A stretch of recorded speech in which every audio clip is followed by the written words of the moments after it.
Welcome again, students of class 11th to my physics YouTube channel, that is Physics Info।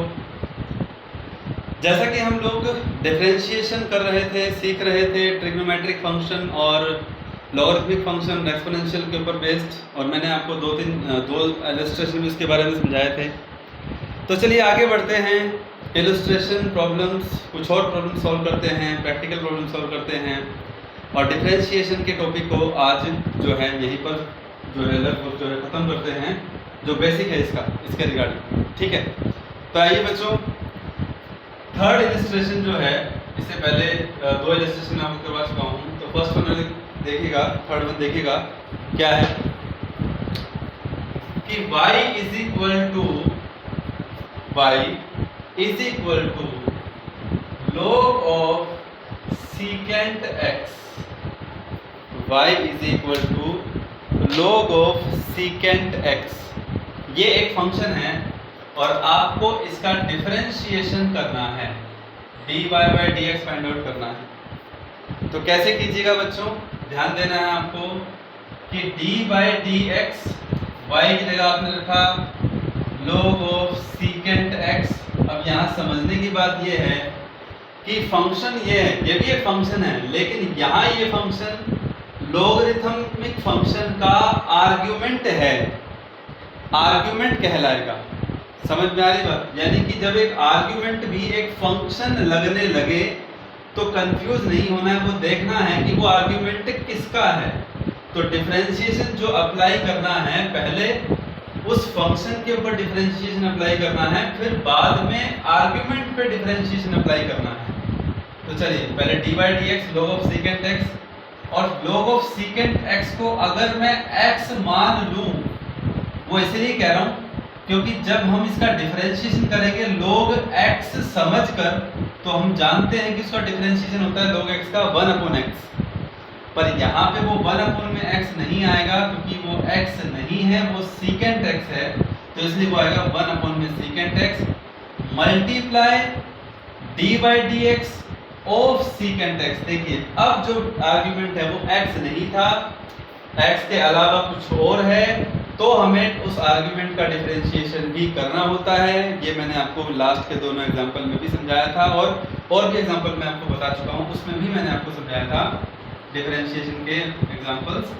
So dy by dx is equal to 1 में secant x, और secant x का differentiation देखिएगा बच्चों, that is equal to secant x multiply tangent x।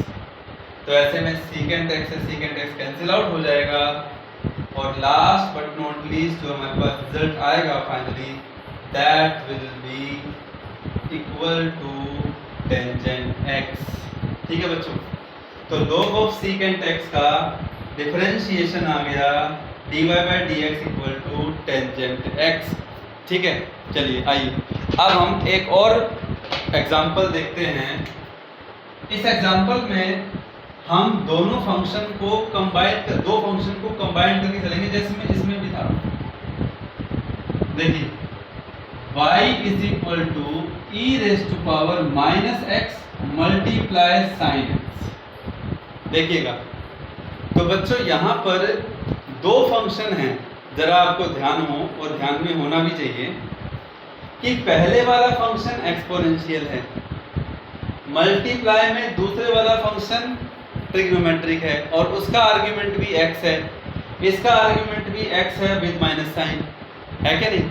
तो ऐसे में दो function अगर प्रोडक्ट में हो रहे हों और उनका डिफरेंशिएशन करना हो, तो बताइए कौन सा रूल लगेगा? उसमें रूल लगेगा प्रोडक्ट रूल। ठीक है ना? यानी कि अब हम अगर इसका डिफरेंशिएशन जब करेंगे dy by dx, तो वो क्या होगा?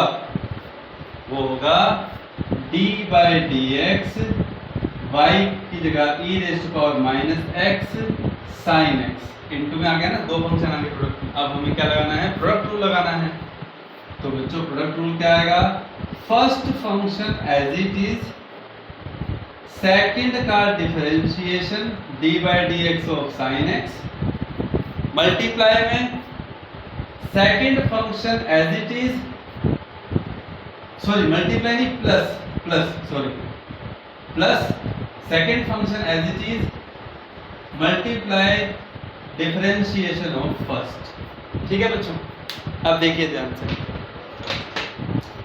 साइन एक्स का डिफरेंशिएशन ध्यान रखिएगा, याद रखिएगा, कोस एक्स होता है। यहां तो मैं आपको बता रहा हूं, कोस तो सकता ही नहीं है ना, तो साइन एक्स का डिफरेंशिएशन क्या होगा, cos x plus sine x, लेकिन वो e raise to power minus x है, प्लीज ध्यान से सुनिएगा। E raise to power minus x का differentiation e raise to power minus x as it is, लेकिन वो x के साथ कुछ भी हो मल्टीप्लायर, तो माइनस एक्स का डिफरेंशिएशन जब आप करेंगे तो वो -1 आएगा। क्या आएगा, -1 आएगा। मेरे ख्याल से कोई हार्ड में फर्स्ट तो है ही नहीं बच्चों, e raise to power minus x है, माइनस एक्स का डिफरेंशिएशन -1 होता है ना। अगर x के अलावा कुछ भी है तो हमें तो वही अप्लाई करना है ना। तो अल्टीमेटली अब हम अपने इस रिजल्ट को थोड़ा सा सिंप्लीफाई करके लिखते हैं, e raise to power minus x, e raise to power minus x दोनों में है, कॉमन ले लीजिए और यहाँ लिख दीजिए कोस एक्स प्लस, और ये माइनस का मल्टीप्लाई बाहर आएगा तो साइन, तो माइनस का साइन एक्स। तो बच्चों we have the final result dy by dx is equal to e raised to power minus x into cos x minus sin x। तो ये क्या था, ये था इस डिफरेंशिएशन पर। ओके, चलिए अब आते हैं नेक्स्ट क्वेश्चन पे। ये दो क्वेश्चन आपको समझ में आ गए होंगे। अब हम बढ़ते हैं अपने नेक्स्ट क्वेश्चन पे।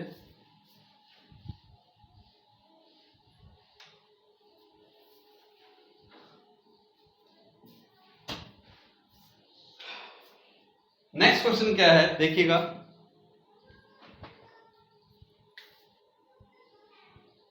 Third one, an object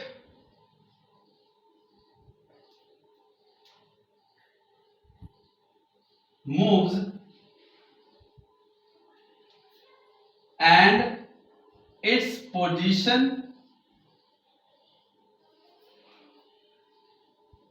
varies as, यानी कि जब मूव करता है उसकी पोजीशन कैसे वेरी करती है, as s equal to t cube, as s t cube minus एक काम करते 2t cube minus 3t square plus 2। यानी कि अब तुम कहोगे कि क्या है ये s क्या है, डिस्टेंस है। डिस्टेंस मतलब पोजीशन वेरी करेगा तो डिस्टेंस बदलेगा, लेकिन वो डिस्टेंस t की फॉर्म में है, varies as s equal to with time, है ना, विद टाइम। ठीक है, ये क्वेश्चन है, एक सिचुएशन है। अब क्वेश्चन क्या है वो देखिए, find the position comma velocity, या स्पीड भी कह सकते हो, एंड एक्सेलरेशन। ये नया नहीं है आपके लिए, 10th क्लास में आपने 9th क्लास में पढ़ा है मोशन के रिगार्डिंग ना, चैप्टर था पहला चैप्टर मोशन का। तो find the position, velocity and acceleration of the object at time t is equal to, at time t is equal to 6 second.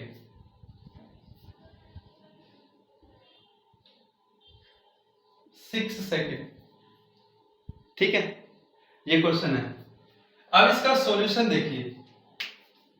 सबसे पहले क्वेश्चन को समझने से पहले आगे आपको ये समझना है कि इस क्वेश्चन में जो सिचुएशन है ये डिफरेंशिएशन बेस्ड कैसे हो सकता है, समझने की बात है। ये एक सिचुएशन है आपके सामने जिसमें s पोजीशन है जो डिस्टेंस को रिप्रेजेंट कर रहा है विद रिस्पेक्ट टू टाइम।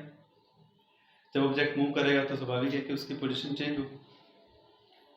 और दूसरी बात 2t क्यूब, t टाइम हो गया माइनस 3t स्क्वायर प्लस 2, जो भी मैंने आपके सामने लिखा। अब मैं आपसे पूछूं, जब ऑब्जेक्ट मूव कर रहा है तो उसकी पोजीशन भी चेंज हो रही है, मूव कर रहा है तो वेलोसिटी भी है। अब बात में उसने एक्सेलरेशन की भी की, और मैं आपको थोड़ा सा भी बीच में बता दूं कि बच्चों acceleration is nothing but rate of change of velocity. यानी कि जब ऑब्जेक्ट मूव करे और उसकी वेलोसिटी चेंज हो रही हो तो उसकी change in velocity divide by time, जिसे हम rate of change of velocity भी कहते हैं, so that is equal to acceleration, that is equal to acceleration. तो बच्चों यहाँ पे सबसे पहले, अच्छा उसने एक अच्छी बात क्या है कि time t equal to 6 second, उसने बोला 6 सेकंड के बाद की पोजीशन बताओ, वेलोसिटी बताओ और एक्सेलरेशन बताओ। तो चलिए पोजीशन तो हम s से लिख ही रहे हैं, सॉल्यूशन पे आते हैं, ध्यान से देखिएगा, सॉल्यूशन समझिएगा, विजिबल हो तो बोलिएगा। सॉल्यूशन s, फर्स्ट पार्ट क्या है, पोजीशन,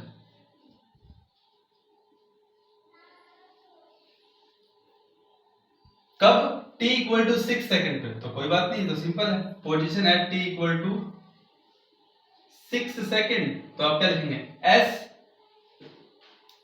फिर आप सबस्क्रिप्ट लिख देंगे 6, 6 मतलब होता है बच्चों टाइम की वैल्यू 6 सेकेंड, समझ रहे आप मेरी बात को, टाइम की वैल्यू 6 सेकेंड है, तो इसलिए तो यहाँ पे हम t की जगह क्या करेंगे 6, 6 cube minus 3 into 6 square plus 2, ठीक है बच्चों। तो 6 क्यूब कितना होता है, 6 क्यूब होता है 216, और 216 मल्टीप्लाई में 2 कितना होता है 500, sorry 216 multiply 2, that is equal to 432, ठीक है, बात समझ में आ रही। माइनस में 6 6 जा 36, 36 इंटू 3 कितना होता है, दैट इज 108,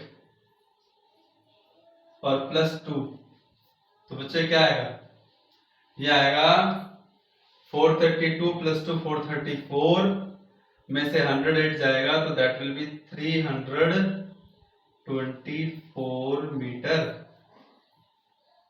432 है ना, 432 प्लस 2 434 है ना, तो 326 आएगा, सर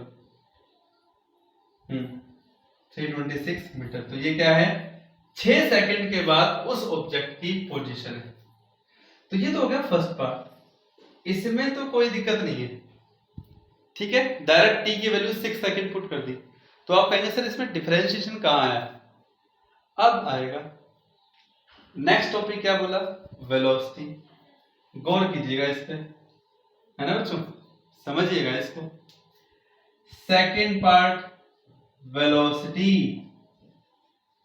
और मैं आपको बता दूं velocity is nothing but rate of change of position, rate of change of position, है ना बच्चों। तो बच्चों rate of change of position की जब बात आएगी तो v फॉर वेलोसिटी, और rate of change of position का मतलब होता है पोजीशन का differentiation with respect to time, ds by dt। समझने की कोशिश कीजिएगा, आगे भी समझाऊंगा लेकिन अभी भी समझा रहा हूं, ds change in position divide by time, change in time, तो rate of change of position is also represent the velocity, is it clear or not।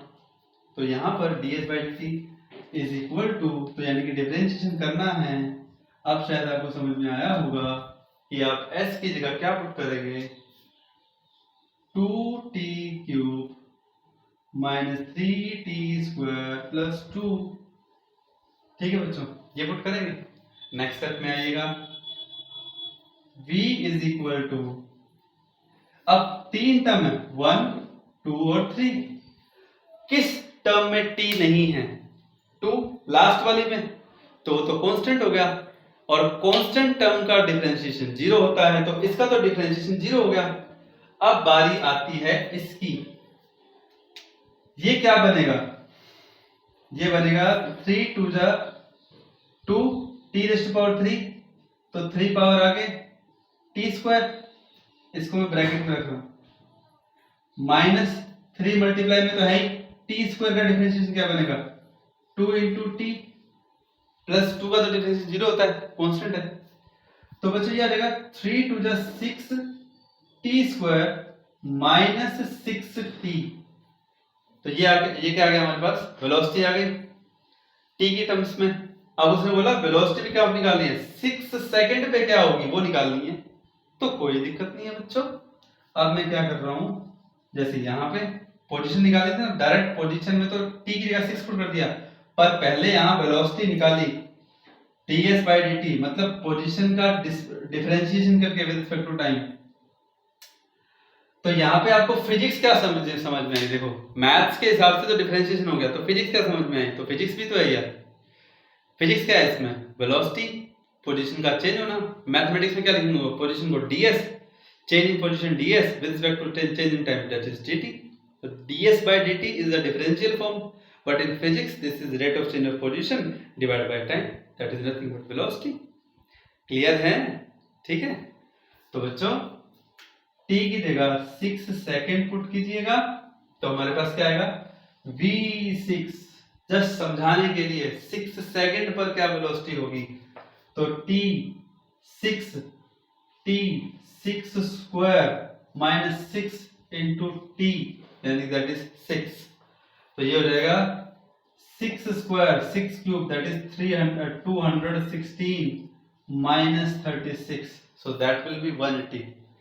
तो v6 आ जाएगा 180 मीटर पर सेकेंड। अरे भाई मीटर पर सेकेंड क्यों बोला, क्योंकि पोजीशन जो है ना ये मुझे लिख देना चाहिए वैसे तो, दैट इज इन मीटर में है, ठीक है। पोजीशन जो है मैंने लिखा नहीं था ना, लिख देता हूँ, लेकिन मीटर में है, टाइम सेकंड में है ना, तो ये पोजीशन मीटर में चेंज हो रही है। So this is velocity. तो देखिएगा हुआ ना डिफरेंशिएशन का यूज। क्वेश्चन कंप्लीट हो गया क्या, नहीं।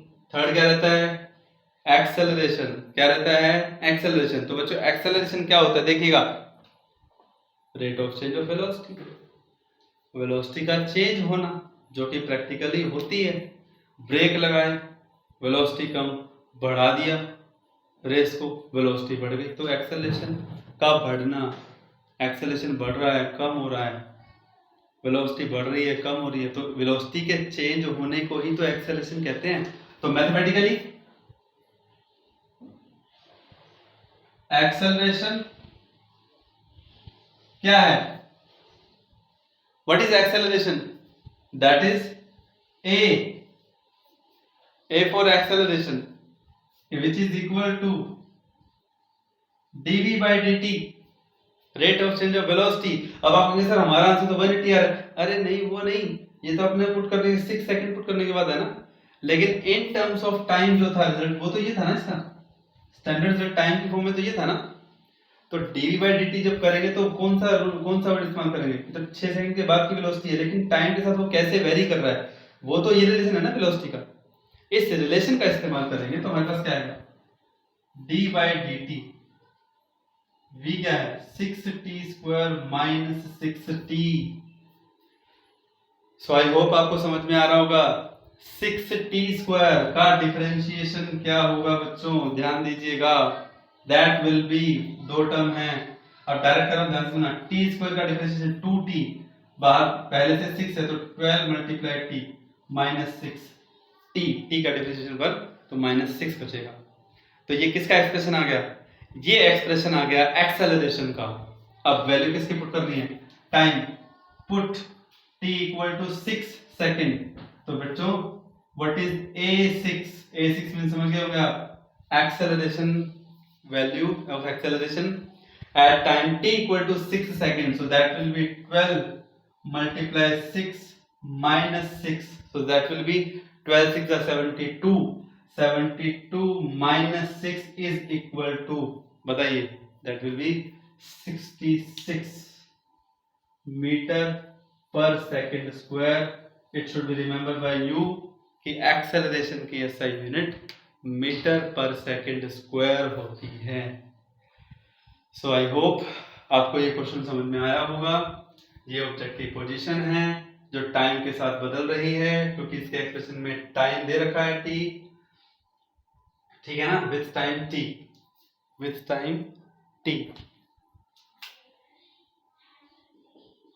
ठीक है बच्चों। और आपको फिर पोजीशन, वेलोसिटी, एक्सेलरेशन, इन तीनों की वैल्यू निकालनी है। तो कैसे इसमें हमने डिफरेंशिएशन का इस्तेमाल किया वो हमारे लिए जरूरी है समझना, ठीक है। चलिए आइए एक और न्यूमेरिकल समझते हैं, एक और प्रॉब्लम इस पर समझते हैं। देखिए बच्चों, ये क्वेश्चन क्या है,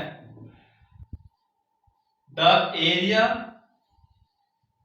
of a blot of ink, blot होता है इंक का निशान, the area of a blot of ink is changing with time t as a is equal to 3t square minus t by 5 plus 7, 3t square minus t by 5 plus t by 5 कर लीजिए plus t by 5 plus 7, क्योंकि increase कर रहा है। तो question है find the rate of increase of area after 5 second, ठीक है, आफ्टर 5 सेकेंड। चलिए समझते हैं पहले क्वेश्चन का मीनिंग क्या है। आप लोग एक बात बताइए, इंक पेन आप सबने यूज किया होगा, इस्तेमाल किया होगा इंक पेन। तो अगर आप एक इंक पेन को ऑन द पेपर 4, 5, 6, 7, 10 सेकंड के लिए अगर आप उसको एक ही जगह पर टिका करके रखते हैं उसकी निब को, तो आप देखते होंगे जो इंक पेन की जो स्याही, जो इंक है, वो धीरे धीरे पेज पर फैलना शुरू कर देती है। हालांकि इसमें फिजिक्स है, ये भी मैं आपको बताऊंगा, लेकिन वो फैल रही है। वो अभी इस क्वेश्चन में बात हो रहा है कि वो जो इंक फैल रही है उस एरिया में, तो वो एरिया बढ़ रहा है। किस एरिया के बढ़ने की बात हो रही है? इंक जब फैल रहा है तो वो कितना तेजी से उस पेज के एरिया को कवर कर रहा है। हालांकि इंक का इस तरह से फैलना as per physics capillary action कहलाता है। कैपिलरिटी एक टॉपिक आएगा जिसके बारे में हम आगे पढ़ेंगे फ्लूइड मैकेनिक्स में, ठीक है ना, उसके बारे में भी हम बात करेंगे। लेकिन फिलहाल यहां फोकस क्या है इस क्वेश्चन में कि उसका एरिया बढ़ रहा है with respect to time. Confuse मत होइए, एक्टिविटी कुछ भी हो, समय हर क्वांटिटी के अकॉर्डिंग आप लोग कंसीडर करते हैं कि समय के साथ सारी चीजें बदलती। तो डोंट बी कंफ्यूज कि ठीक है सर यहाँ पे टाइम क्यों है। अरे भाई इंक फैल रहा है तो टाइम तो ले ही रहा है ना फैलने में। तो अगले ने बोल दिया कि टाइम के अनुसार वो बदल रहा है। कितना एरिया बदल रहा है? That is a for area 3t square plus t by 5 plus 7 with time. t time है यहाँ पे। इस फर्स्ट लाइन का मतलब आपको समझ में आ गया। सेकंड, ये जो मैथमेटिकल है ये क्या है? ये एक एरिया है जो कि टाइम की फॉर्म में दिया हुआ है। अब सवाल क्या है, क्वेश्चन क्या है कि find the rate of increase of area. बच्चों जो रेट वर्ड आता है ना, रेट वर्ड आता है, एक्चुअल में इस rate of increase of area का मीनिंग होता है कि समय के साथ वो एरिया कैसा बढ़ रहा है। सपोज कि अगर हम बात करें, हाँ हम अपने ऊपर बात करते हैं रेट ऑफ लर्निंग। अब आप रेट का मतलब प्राइस मत समझिएगा। हर एक स्टूडेंट की किसी भी ऑब्जेक्ट को, किसी भी कंसेप्ट को सीखने की जो लर्निंग, जो हम कहते हैं लर्निंग जो एबिलिटी होती है, लर्निंग जो पावर होती है, हर एक की अलग अलग होती है। कोई स्टूडेंट है किसी चीज को अगर 10 मिनट में समझ रहा है, तो कोई ऐसा भी है जो 15 मिनट में समझ रहा है। तो ये क्या हुआ? ये उनको क्या कहलाएगा? उसको मैं फिजिक्स में, उसको मैं टाइम के अनुसार बता रहा हूं ना, learning ability with respect to time. तो ऐसे हम बोल सकते हैं रेट ऑफ लर्निंग। क्या कहते हैं हम इसे? Rate of learning. तो रेट ऑफ लर्निंग, जो ये रेट वर्ड आता है ना, ये क्या कहता है? उस क्वांटिटी के अंदर variation with respect to time. तो सेम चीज यहां पे है कि rate of increase of area, यानी कि इंक जो एरिया बढ़ा रहा है विद रिस्पेक्ट टू टाइम, वो हमें निकालना है कितने सेकंड के बाद? 5 सेकंड के बाद। इंक रखने से लेकर के 5 सेकंड के बाद वो कितनी तेजी से एरिया उसका बढ़ रहा है, वो हमें निकालना है। तो आई रिपीट, हमें एरिया नहीं निकालना, 5 सेकंड के बाद हमें rate of increase of area निकालना है। इसका मीनिंग ये हुआ we have to find the change in area with respect to time. अभी rate of change of position को हमने क्या बोला था, वेलोसिटी। तो इसका मीनिंग क्या होता कि पोजीशन का चेंज होना with respect to time is called velocity. ठीक है, इसी तरह से एरिया का बढ़ना, एरिया बढ़ता रहेगा तो चेंज होता रहेगा। कितना एरिया चेंज हुआ, पहले कम था, फिर बड़ा, फिर बड़ा, फिर बड़ा, फिर बड़ा, तो कितना एरिया बढ़ा, चेंज हुआ विद रिस्पेक्ट टू टाइम। तो अल्टीमेटली बच्चों हमें निकालना क्या है, सॉल्यूशन में we have to find dA/dt। क्या निकालना है, dA/dt निकालना है। कितने टाइम पे निकालना है, t = 5 सेकंड पर निकालना है। ठीक है बच्चों, आई होप आपको समझ में आ रहा होगा जो मैं आपको डिफरेंशिएशन समझाने की कोशिश कर रहा हूं कुछ प्रैक्टिकल एग्जांपल के साथ। तो ऐसे में पहले dA/dt निकालेंगे। आइए dA/dt निकालते हैं। dA/dt मतलब rate of increase of area, rate of increase of area is dA/dt। तो बच्चों d/dt और एरिया का एक्सप्रेशन क्या है, that is 3t² plus t/5 plus 7 तो बच्चों तीन टर्म है, तीनों का डिफरेंशिएशन करें। 3t² t² है, पावर आगे 2, 2 3 जा 6 इंटू में t प्लस t के नीचे मल्टीप्लाई 1/5 है और t का डिफरेंशिएशन 1 होता है और 7 का डिफरेंशिएशन 0। तो dA/dt आ गया। अब हमें क्या करना है, हो गया क्या, फाइनल हो गया। बस लास्ट पॉइंट क्या, t = 5 सेकंड पुट कीजिए यहाँ पे तो आंसर आ जाएगा। आंसर क्या आएगा, फिर आंसर आएगा dA/dt t = 5, यानी कि एक पहचान के तौर पर कि t की वैल्यू 5 पुट कर रहे हैं वहां पे। तो 6 × 5 प्लस 1/5, 6 5 = 30, 1/5 मतलब 0.2, 30.2। This is the answer. और एरिया की बात हो रही है तो एक बात और बताता हूं, मान लीजिए ये एरिया अगर मीटर स्क्वायर में होता, टाइम सेकंड में दे रहा है, तो बेटा बच्चों ये आएगा मीटर स्क्वायर पर सेकंड। क्यों आया, क्योंकि एरिया मीटर स्क्वायर में, टाइम सेकंड में, तो मीटर स्क्वायर पर सेकंड का मतलब हो गया rate of increase of area with respect to time, मतलब मीटर स्क्वायर पर सेकंड। ठीक है, तो आई होप कि आपको डिफरेंशिएशन के जो क्वेश्चन मैंने आपको समझाए वो समझ में आए होंगे और आगे हम इनका यूज करते रहेंगे। अभी मैंने आपको 2-3 प्रैक्टिकल एग्जांपल से समझाने की कोशिश की कि कैसे हम डिफरेंशिएशन को डायरेक्ट फंक्शन से, कैसे हम उसको फिजिक्स की प्रॉब्लम्स में उस डिफरेंशिएशन को अप्लाई करेंगे और उसको समझेंगे। तो बच्चों ऑल द वेरी बेस्ट, और धीरे धीरे समझते रहिए। जो डिफरेंशिएशन मैंने आपको अब तक पढ़ा दिया है, पूरा करवा दिया है, आप लास्ट के लेक्चर्स को रिवाइज करिए, डिफरेंशिएशन को और अच्छे से समझिए। आपको पीछे जो लेक्चर्स जो मैंने आपको बताए उनको रिवाइज कीजिए, तो आपके सारे कंसेप्ट्स क्लियर हो जाएंगे। Then we will go furtherly from another function that is integration, जो कि डिफरेंशिएशन का ठीक उलट होता है। बस कुछ रूल्स हैं डिफरेंशिएशन की तरह उसमें भी, वो हम फॉलो करेंगे। So thank you and wish all the best.